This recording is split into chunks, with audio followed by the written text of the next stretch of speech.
Сәлем достар, бүгін сырники жасаймыз. Мен әртүрлі сырники жасап көрдім. Біреу сұйық, біреу құрғақ болып шығатын. Осы рецептімен идеальный шықты. Ешқандай да езілмей, сүзбесі ағып кетпей. Бізге қажет заттар сүзбе, қант, ванильный қант, жұмыртқа сарыуызы, ұн қоссаңыз да болады, мен күріш қостым.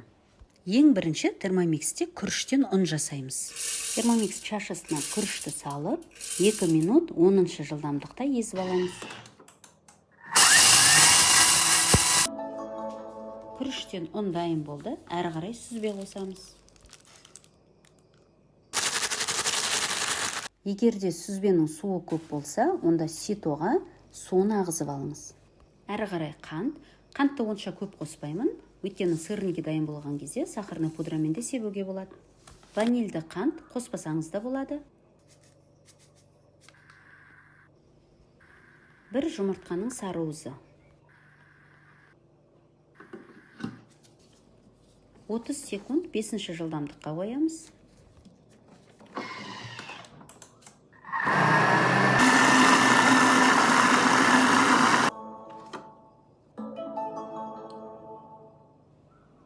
Дайын болды.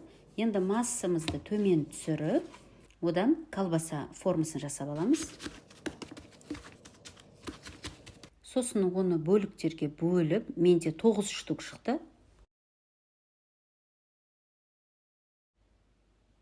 Домалақтап алып, стаканмен әрі қарай форма жасасаңыз да болады.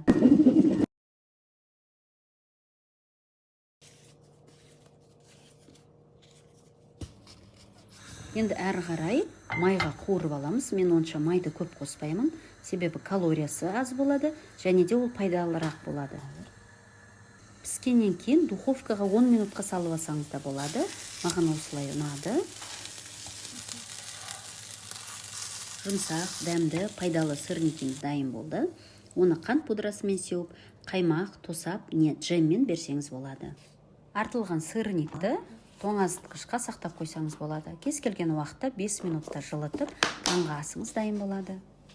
Ас болсын, достар, егер видео ұнаса, қоңырауды басып, келесі видеоны өткізіп алмау үшін тіркеліп кетуді ұмытпаңыз.